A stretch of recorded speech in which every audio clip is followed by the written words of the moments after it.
A black woman was ridiculed at Jiu-Jitsu class, then submitted a black belt in 14 seconds. Some places don't need to say outright that you're not welcome.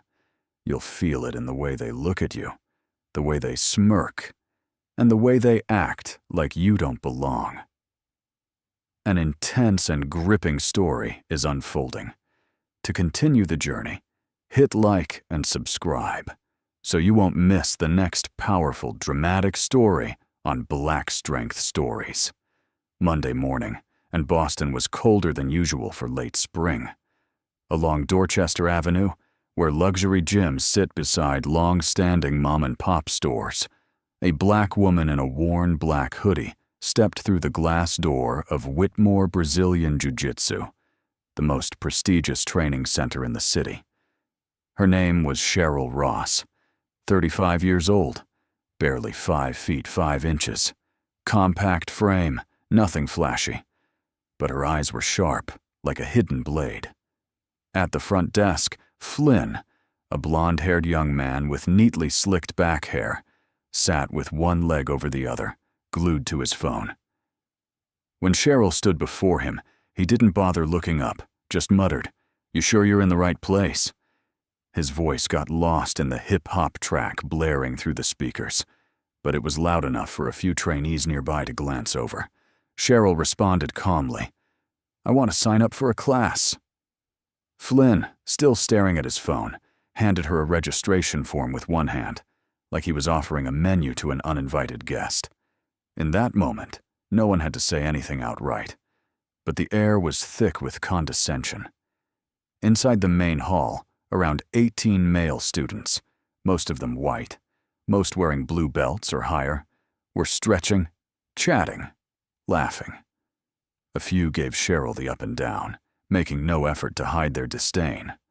One guy snickered, "Zumba's next door, lady." From the corner, Rocco, 6'3", nearly 220 pounds, called out, "She's probably here looking for her boyfriend. Girls like that just come to poke around." Laughter erupted. Cheryl walked past them quietly, took off her shoes, rolled out a mat, and sat in one corner. She didn't react, but she didn't bow her head either.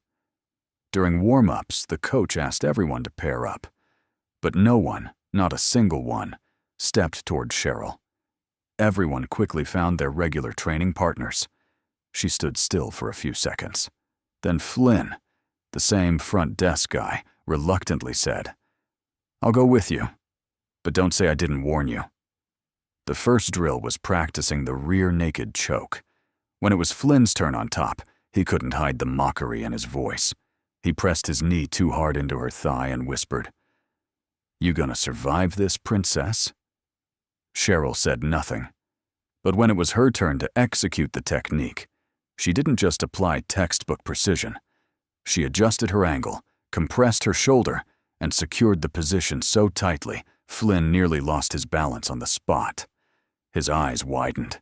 The guys nearby fell silent. One of them glanced over and gave a quiet nod. Soon, the sparring room door swung open. Coach Whitmore entered, the head trainer and owner of the gym. Tall, with a full beard, dressed in a black belt uniform, he carried himself like a Greek god of the grappling world. Spotting Cheryl, he frowned and asked, "Have you trained before?" "A little," she replied, her voice flat, measured. Then a voice called out from the back of the room, "Who is she?" "Just picked her off the street." Van Webster appeared. Sleeveless vest, bulging biceps, slicked back hair. Van wasn't just a longtime student. He was last year's inter-gym champion, with an undefeated 27-fight streak, even having taken down a Brazilian exchange athlete. Cheryl turned her head toward him. No expression. No fear. No need to speak. But no one in that room, not even Van, could have imagined that in just 14 seconds, they'd never again dare to underestimate the name Cheryl Ross. Whitmore stood with his arms folded across his chest, eyes locked on Cheryl like he was observing a test subject in a lab. After a few seconds of silence, he smirked, signaled for everyone to stop training, and stepped onto the mat. "Miss Ross says she's trained a little." He turned to the class. "Well then, Ven, why don't you check out just how much a little really is?" The students burst into laughter and clapped like a circus show was about to begin, as if Cheryl was just a side act in their little spectacle. Ven Webster, standing 6'1" and weighing nearly 200 pounds, a 3-year veteran of the East Coast Grappling Championship, stepped into the center of the mat with a confident grin. "Ready to shoot a TikTok? Training with Instagram model?" The crowd roared with laughter. A few pulled out their phones to record, clearly expecting to capture a humiliating moment. Cheryl simply nodded, tied her hair back, and stepped into the ring. She wasn't wearing a Jiu-Jitsu like the others, just a plain black long-sleeved rash guard and basic training pants. No expression, no bravado. But her eyes didn't waver. Under the harsh overhead lights, the air felt stretched tight like a drawn bow. The referee counted 3, 2, 1. Fight. Immediately, Ven launched into a double-leg takedown, his favorite move, high pressure, lightning fast, usually enough to topple an opponent in under 2 seconds. But Cheryl sprawled perfectly, dropped her hips, and pushed them back. Textbook precision. Without missing a beat, she pivoted her hips right, threw her leg around his neck, pulled down his head, and locked in the hold. A sharp click sounded as the triangle choke snapped into place. 6 seconds. Ven began thrashing, heels pounding the mat. 9 seconds. His face turned crimson. 12 seconds. She tightened with her abs, locking both arm and neck. 14 seconds. Ven tapped 3 times. Submission. The entire room fell dead silent. Coach Whitmore stood frozen, his eyes unable to comprehend what had just happened. A few students exchanged glances. Ryder, a first-year trainee and one of the few who hadn't mocked Cheryl, whispered quietly, "Who is she?" Cheryl released Ven, stepped back. No celebration, no victory sign. Just bowed, then turned away as if nothing noteworthy had happened. Ven sprang up, his face red from both oxygen loss and humiliation.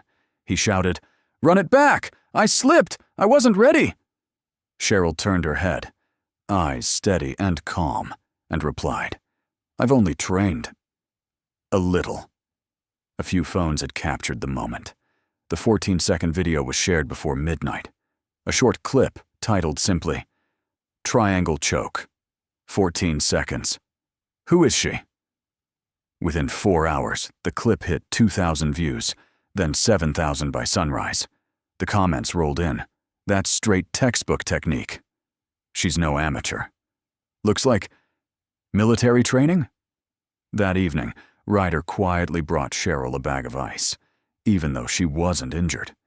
He sat beside her, not looking her in the eye, and said, "Flynn went too far this morning. Around here, they never respect anyone different." Ryder pointed up at the leaderboard hanging high on the wall. 20 names, all male. No women. No people of color.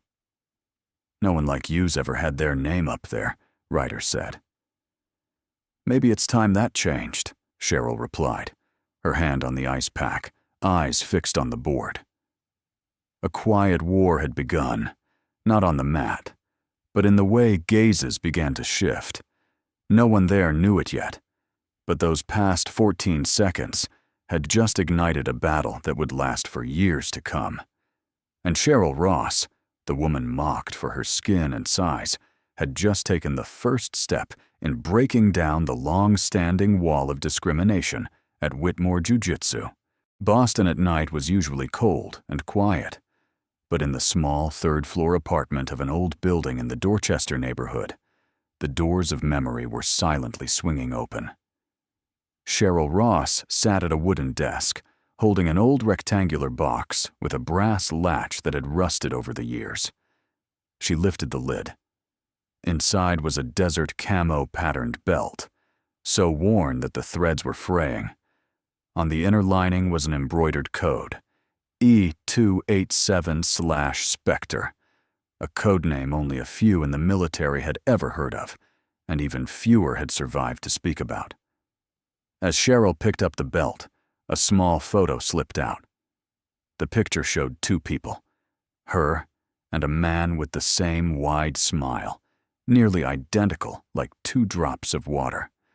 Both wore camouflage uniforms, their shoulders bearing the insignia of a unit not listed in any official registry. Emberlight, a covert special forces training and deployment program operating outside the standard military system. The man in the photo was Jackson Ross, Cheryl's older brother, declared dead 6 years ago in a helicopter crash near Mosul, Iraq. No body recovered, no official funeral, just a 3-page report signed by one man, Colonel Stephen Kennedy. Cheryl closed her eyes. Fragments of memory came flooding back. She recalled the final training session of Team Echo 7, where she had served as both sniper and tactical specialist. The assessment had taken place in a searing desert. No water, no support, only time and survival instincts. She had ranked first out of 12 operatives, the only one able to hit a target from 800 meters in a dust storm. They had called her Spectre for her speed and how she vanished after every mission. But the final mission hadn't gone as planned. A fake signal was transmitted from logistics, leading the entire team into an ambush. Only Cheryl and Jackson survived, but instead of being brought back, Jackson was taken away, and Cheryl was forced to disappear from the system, her records erased, her military identity deleted. That night, as she quietly wiped dust off the belt, Ryder knocked on the door, his eyes filled with worry. "You need to know this. They're planning to kick you out of the gym."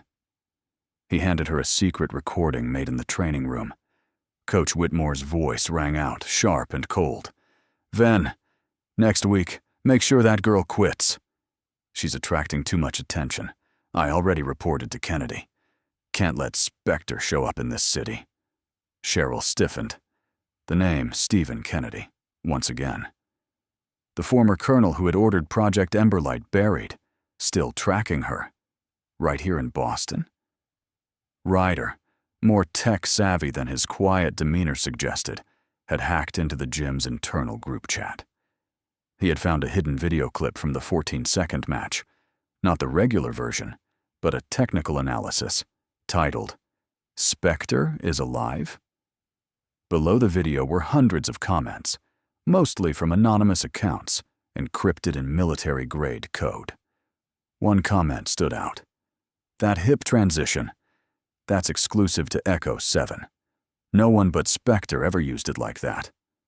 Just then, Cheryl's inbox pinged. An anonymous email arrived with a one-word subject. Spect. Attached was an image file. When she opened it, it was a photo taken somewhere in the Middle East, the angle slightly tilted over a crowded marketplace. In the center stood the man she had believed dead. Jackson Ross, alive. Older, beard grown out, but the same eyes.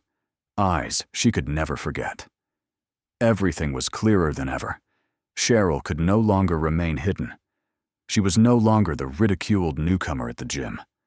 Spectre was returning, and those who once buried her were beginning to tremble. Just 3 days after the 14-second choke that left the entire gym in stunned silence, Coach Whitmore issued an announcement. Whitmore Challenge Night, this Friday night. Main match, Ven Webster defends the gym's honor. Posters were plastered across every wall in the gym, from the locker room to the women's restroom. The illustration was a mocking cartoon, a small black woman, clearly a caricature of Cheryl, being slammed face first into the mat, with a bold caption underneath. Trained a little. Let Ven show her what that really means. Ryder was the first to see the poster, his hands clenched into fists. While packing up equipment, he happened to walk past the back office and overheard a private conversation between Coach Whitmore and Ven Webster. If that girl wins again, our entire system is going to collapse. I won't let that happen, Coach. Good. Friday night. Has to be the end of it. When Cheryl was informed, she simply curled her lips into a faint smirk. I accept. Coach Whitmore nodded. If you win, 1 year of free training. If you lose, you're out of Whitmore forever. His smile barely masked his malice. To him, this was no longer about martial arts. It was about control, order, skin color, and status. Something someone like Cheryl was never supposed to reach. Rachel, the coach's niece, recently back from a trip to California, quietly approached Cheryl after training. Be careful. They're going to play dirty. Last year, Ven dislocated an opponent's shoulder just to win by technical knockout. She listed them off. They've spiked opponents' water with mild stimulants, rubbed oil on the mat, just enough to make you slip if you step wrong. Even hid hard objects inside sparring pads. After hearing the warning, Ryder acted immediately.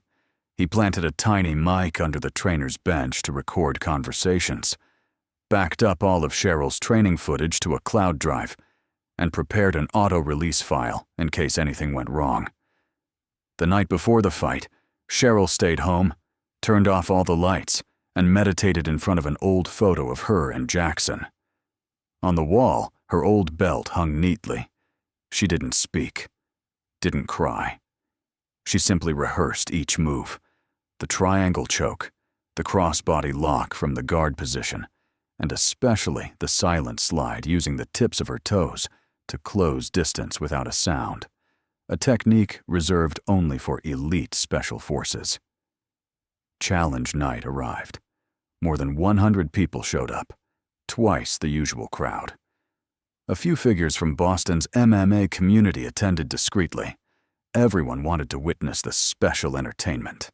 Each held a phone, live streaming through the gym's private app.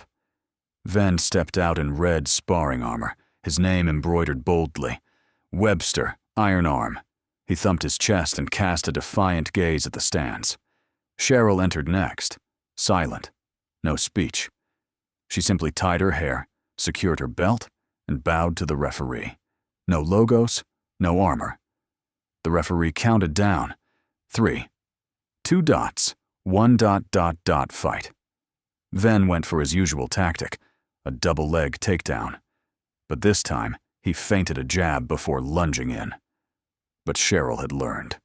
She took a half step back, slipping the pressure zone, then slid to her right and dropped into a guard position, baiting Ven into a choke. Second 8. Cheryl sprang up, locked his neck with her left leg, clamped his arm with her right. Perfect triangle lock. Second 12. Ven lost control, staggering and slapping the mat. Second 14. Once again, he tapped out. Silence. The entire crowd was silent. No clapping. No praise. Only the hum of the air conditioning and the flicker of overhead neon lights. Coach Whitmore stood like a statue, mouth open but unable to speak. Cheryl rose, brushed dust off her knees, and walked to the edge of the mat. Her eyes scanned every person in the room, one by one, until they rested on the coach. 1 year free. As agreed, she didn't wait for a reply. She stepped off the mat, not as a student, but as someone who had just defeated an entire system. 2 days after Challenge Night, a 27-second video began circulating on social media. It was color-graded, cleanly cropped, and carried a simple title: 14-second choke, round 2. It was a clip Ryder had recorded from a hidden angle behind the mats, unedited, without commentary, showing nothing but raw footage of Cheryl Ross submitting Ven Webster in a packed gym for the second time in exactly 14 seconds. Within just 48 hours of being posted, the video surpassed 500,000 views.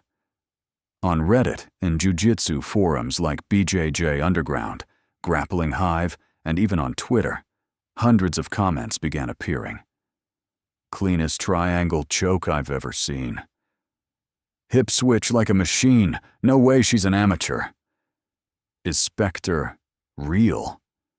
The name Spectre began to resurface like a ghost from the past. And once again, Cheryl said nothing. No posts, no interviews, no statements. But it was this silence that left those trying to suppress her grasping for ground. Coach Whitmore, under growing public scrutiny, posted a statement on Whitmore BJJ's fan page. The recent match was just an internal technical drill. Ven had a prior shoulder injury, which prevented him from performing at full capacity. We're planning an official rematch to ensure fairness. But the lie didn't hold for long. Just one day before the match, Ven's personal Instagram still featured a video of him deadlifting 200 kilograms with a cocky caption, "Shoulders back." Whitmore strong. The clip was screen-capped by users and spread like a slap to the coach's excuse. Around the same time, more footage from internal cameras began leaking. One video showed Flynn, the front desk staff, telling another black female trainee, "This isn't really your kind of sport. There's a Pilates studio down the block." Another clip showed Rocco, a student close to the coach, shoving an Asian trainee off the grappling mat, muttering, "Minimum height requirement to be here. You get that?" An anonymous former female student published an article on Medium titled, "At Whitmore, if you're not a white male, you'll never make it past purple." The post included internal scoreboards and data showing that over 5 years, not a single woman or person of color had reached brown or black belt. The scandal reached a tipping point when a martial arts gear brand, Valor Combat Gear, announced it was pulling its $80,000 sponsorship deal with Whitmore, stating, "We do not align with the discriminatory and culturally suppressive values of this institution." Ryder, no longer silent, released an audio recording captured from the coaching office. In it, Coach Whitmore could be heard saying, "I'm not letting some little girls, especially that Spectre type, ruin our white culture here." The audio clip spread like wildfire. The hashtag number Dismantle Whitmore trended on TikTok, Twitter, and Facebook. Commentators called it the Enron of Boston's jiu-jitsu scene.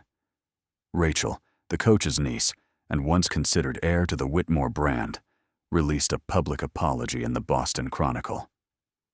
"I can no longer stand by a brand where my own grandfather has suppressed fairness for over 2 decades.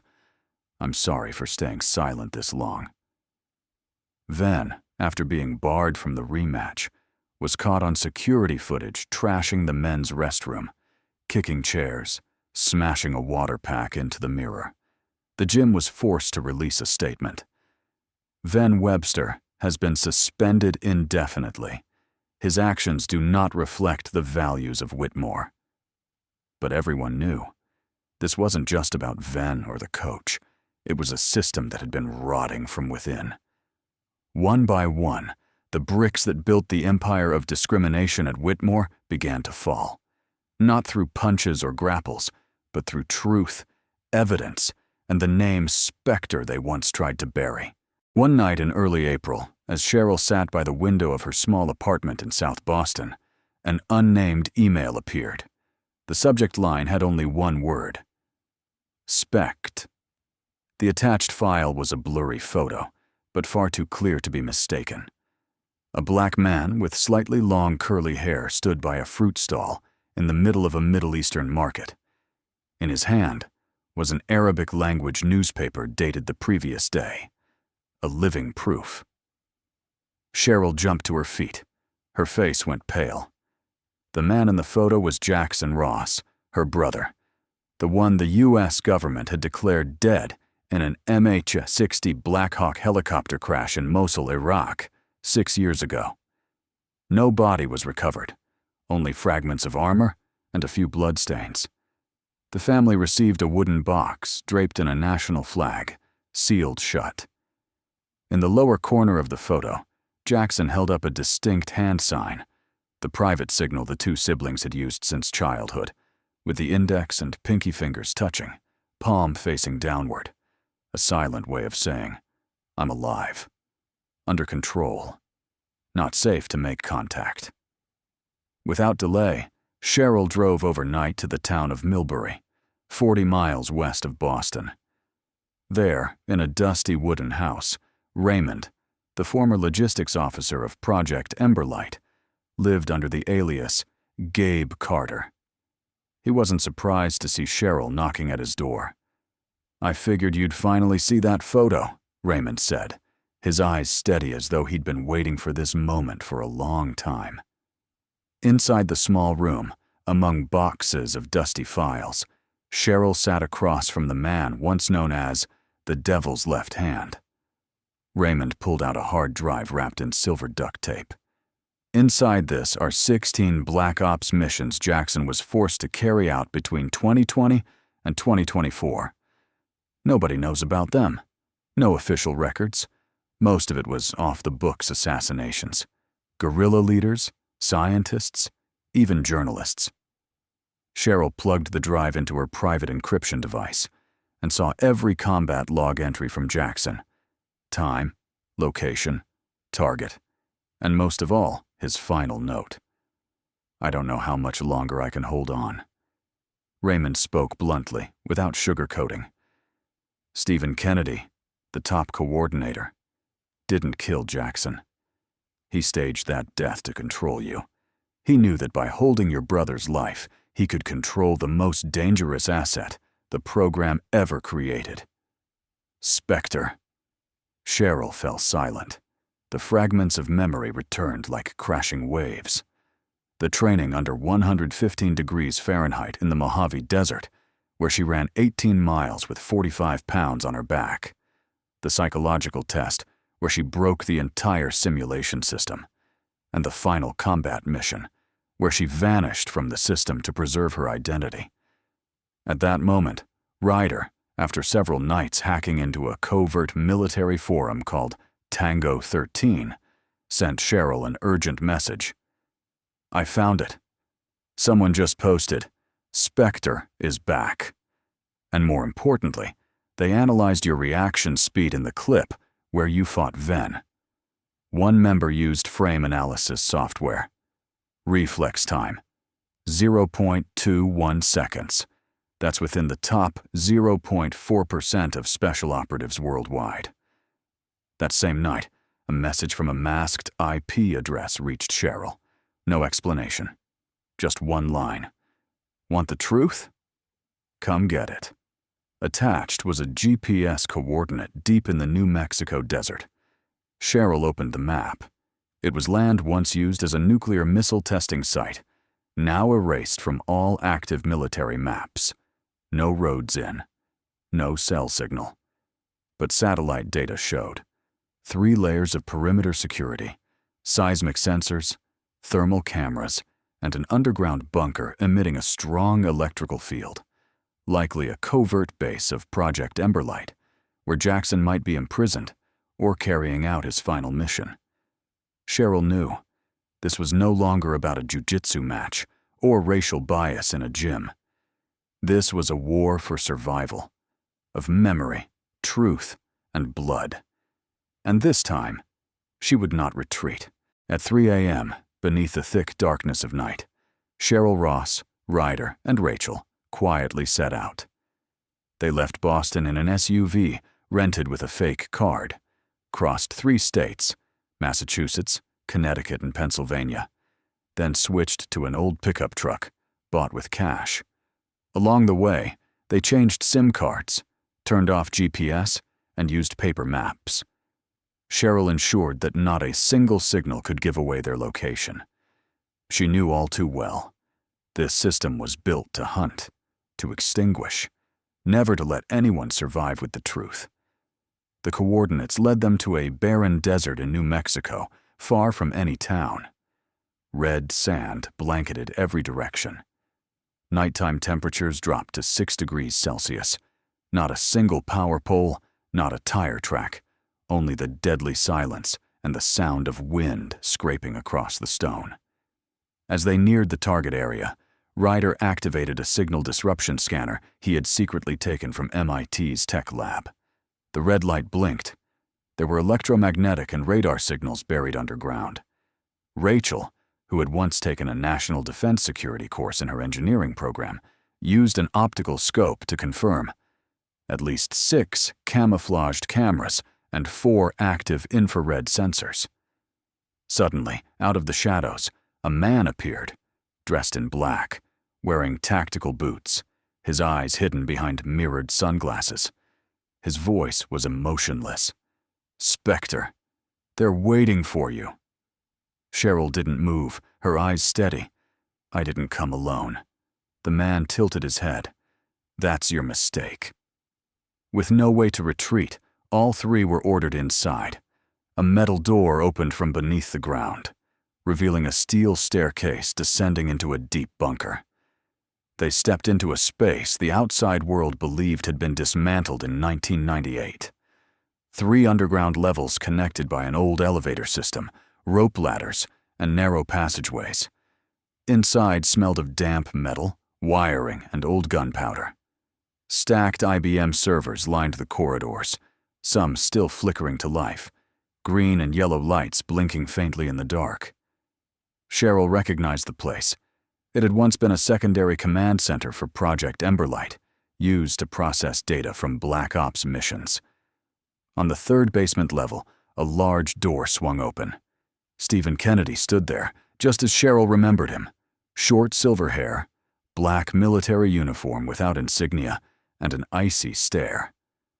"Jackson is alive," Cheryl said bluntly. Kennedy smiled, as if he'd been waiting years for that line. "So are you, even after I spent over $4.2 million to erase your name from every government database." Without giving Cheryl time to respond, Kennedy offered a deal. 1 year of service, you complete 7 final missions. Your brother goes free, your records are wiped clean, and the 2 of you disappear forever. "And if we refuse?" Rachel asked, her hand subtly resting near her waist, where a small knife was concealed. "Then you and the other 2 leave here in 3 wooden boxes. No one will ever find you." Cheryl took a step forward. Silence. Then another step. "I used to think I was a weapon. Now I know. I'm the detonation." In a flash, Cheryl closed the distance to Kennedy, twisted his shoulder out of socket, stripped his access key card, central gate pass, and a red hard drive hidden in his chest pocket. Guards rushed in, but Cheryl was ready. In under 46 seconds, she disabled 4 guards using elbow chops, sweeps, and wrist locks, dropping 2 of them, then used the keycard to block the automatic doors as they tried to seal the exit. Rachel led Ryder through a maintenance tunnel, 280 meters long, pitch dark, guided only by an old map stored on the hard drive Raymond had given them. As the sun began to rise over the red hills, they crawled out through an abandoned ventilation shaft, covered in dust, sweat, and grit. Cheryl didn't leave immediately. From her backpack, she pulled out a small device, an NX-8 remote detonator, formerly used for unauthorized object destruction units. She had planted it on the 1st floor as they descended. She pressed the button. A faint tick echoed. 4 simultaneous explosions rocked the earth, collapsing all 3 underground levels. The base, once the brain of a manipulative system, was utterly destroyed, taking with it the data, the identities, and the lies Kennedy had spent 2 decades building. Boston welcomed a late spring with a chilly breeze and a sky blanketed in silver clouds. In the heart of the historic city, a new sign rose in front of the gym once known as Whitmore Brazilian Jiu-Jitsu. Now, it bore a simple but weighty name, Mat 14, symbolizing the 14 seconds that changed everything, and the 14th day when Cheryl Ross brought down a system of discrimination and deceit that had lasted for decades. Rachel officially took over the gym after her father, Coach Whitmore, quietly stepped down, facing the oncoming storm of justice. She sent an email to all former students.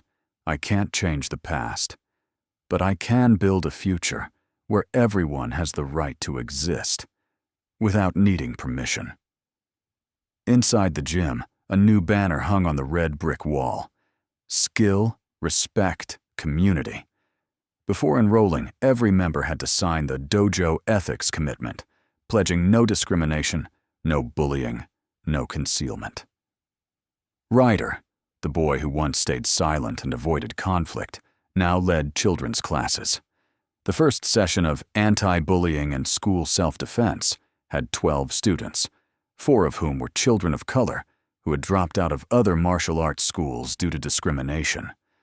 Ryder taught through experience, through smiles, and through the kindness Cheryl had passed on to him. As for Cheryl, she remained a mystery. No one knew when she arrived or left, but every Wednesday night, from 9 to 11 p.m., a private training session took place, reserved for select students or those recovering from trauma. She didn't teach with words, but through movement, techniques not found in any textbook, silent chokeholds, counters that began with breath control. Some said that training with her felt like learning how to return to yourself after the world cast you aside. One by one, former students came back. They brought their stories, those once mocked for their gender, ridiculed for their weight, or simply deemed unfit for the old white culture. They said, "Mat 14 is the first place I've been truly heard without having to prove myself." Within 3 weeks, the gym saw a 230% increase in new enrollments. High schoolers, nurses, engineers, and former soldiers came because they believed this place didn't just teach martial arts, it restored dignity. The 14-second submission video has now surpassed 4 million views on YouTube. Wasn't just shared within the martial arts community, but also across feminist, military, and anti-racist forums. One veteran in Texas wrote, "I've taught the triangle choke for 15 years, but I've never seen anyone execute it with such precision." Meanwhile, a leaked Pentagon document began circulating on the deep web. It revealed that Stephen Kennedy, the man who once ran Project Emberlight, was under investigation for 11 charges: money laundering, unlawful recruitment, falsifying records, domestic surveillance, and deploying operatives for extrajudicial missions. If proven, these charges could carry a maximum sentence of 235 years in federal prison. Cheryl didn't stop. With help from Raymond and several former operatives, she founded a network called Resurge, a closed community of over 40 ex-military members who had been discharged or manipulated for refusing unethical orders. They built programs to help soldiers reintegrate into society and combat abuses of power within military and intelligence systems. When a journalist asked her via email, "Do you plan to return publicly?" Cheryl simply replied, "I'm not returning. I never left." The stadium inside the Atlanta Convention Center was packed with nearly 6,000 people. Outside, a banner boldly displayed the event name, American Grappling Invitational. AGI 47, the most prestigious tournament in the national jiu-jitsu circuit. Teams from over 20 states and nearly 300 fighters were competing over 3 days, but there was only one name the entire arena eagerly anticipated: Cheryl Ross, the woman who had set social media ablaze with 2 14-second submission victories.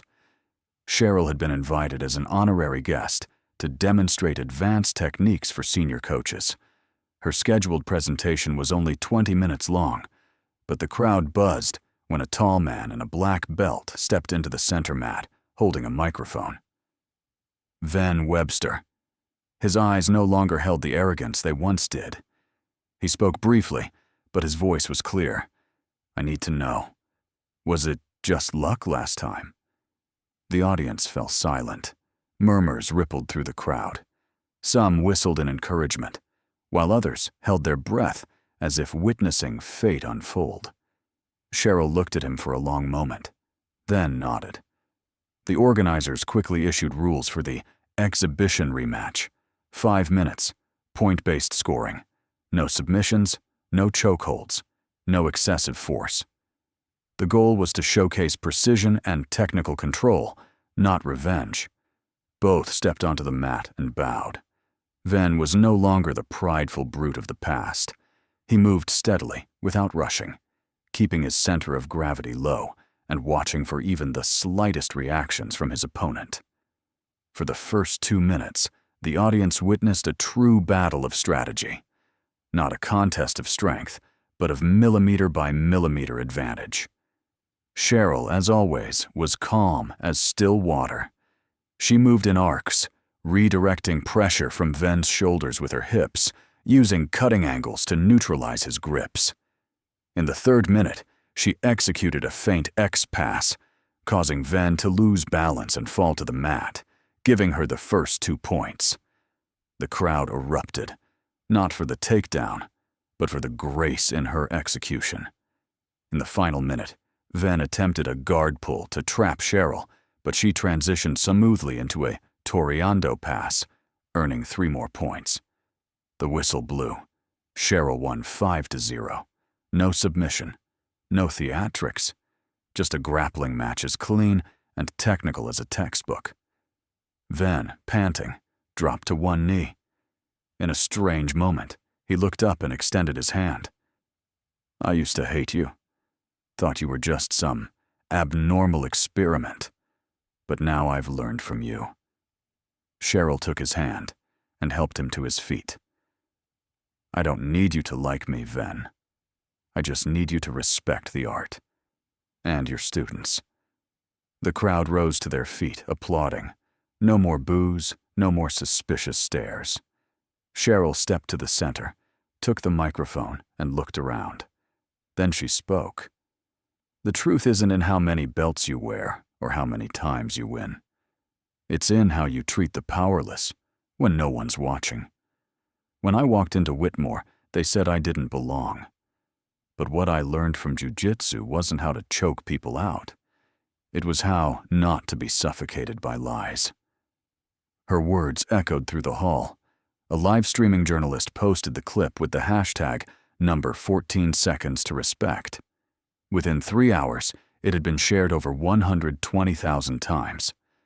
At the same time, Whitmore, the name once synonymous with Boston's jiu-jitsu elite, was officially removed from the national tournament registry. The former gym was now home to Rachel's classes for women, minors, and those healing from trauma.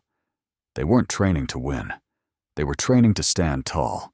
A misty morning in Boston, as the city lay quiet after a night of rain, Cheryl Ross unlocked mat 14 as usual. But there, on the floor, just beneath the doorframe, lay an old brown envelope. No postal stamp, no sender. Its fold was neatly creased, as if intentionally left behind. A signal. Cheryl opened it. Inside was a new photograph, a man in a light sand-colored shirt holding a copy of the New York Times, dated just the day before. A familiar face with curly hair and a determined gaze. Jackson Ross, her brother, thought to have disappeared 6 years ago. On the back of the photo, a handwritten message scrawled, "Now, the real game begins." Ryder, now a skilled tactical analyst, immediately ran image encryption software to analyze the background details. Within 40 minutes, he discovered a dotted code embedded in the newspaper, a covert signal that led to GPS coordinates of an abandoned Project Emberlight base in the Wadi Rum Desert, Jordan. In the meditation room at Mat 14, Cheryl sat in her traditional GI, wearing no belt. Soft light streamed through the window, casting gentle shadows on the polished wood floor. In front of her was a large mirror. She whispered, "I'm not a belt. I'm what they tried to bury."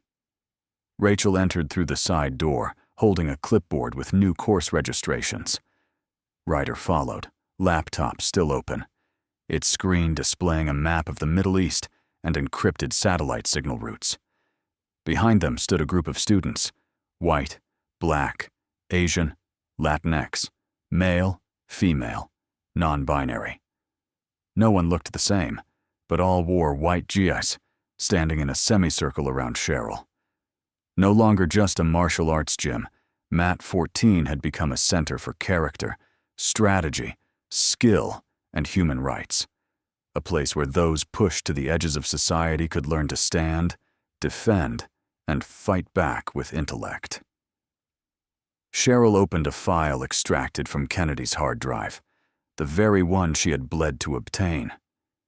Inside was a list of 23 human assets used as covert tools. It included multi-million-dollar transfers through shell companies, assassination orders bypassing congressional oversight, and encrypted communications between government officials and private security conglomerates, where Kennedy once held shares. Ryder said, "The FBI has the file, but the media's being manipulated. They're stalling the investigation to buy time and control the narrative." In the underground world, the name Spectre was no longer just an anonymous rumor on dark forums. Now it was a warning, a sign that someone was watching, someone capable of dismantling an entire power structure if pushed to the edge. Meanwhile, Ryder, once a timid white boy crushed under old gym culture, was now invited as a keynote speaker for a national anti-bullying initiative. At a conference in Dallas, he said, "We were once forced into silence, taught that might made right. Now we train to listen and to rise." Rachel, once dismissed as Coach Whitmore's PR niece, had launched the first residential program at Mat 14, exclusively for high school girls. The course was titled, "Fight to be Heard." At the end of the day, Cheryl sat alone in the observation room. On the wall hung photos of new students, smiles, confidence, and eyes no longer afraid. She looked out the window. The late afternoon sun bathed the wood floor in gold. Cheryl smiled, then softly said, "We're not done. We're just beginning." When Cheryl Ross stepped out of the spotlight after that final match, she was no longer the woman who'd once been dismissed during her first class. She had become a living symbol of resilience, of those underestimated, but never broken. From a 14-second chokehold that silenced an entire room, to the journey of exposing a covert system and rescuing her brother, Cheryl had proven one truth. No one can bury what is real forever. Not skin color, not gender, but courage and intellect are what define a person. And if you've ever been told, "You don't belong here," remember Cheryl Ross, the woman who didn't need acceptance to prove her worth. What do you think? Should Cheryl continue her mission to rescue Jackson or stay at Mat 14 to quietly train the next generation? Leave your thoughts in the comments below, and let's talk about it.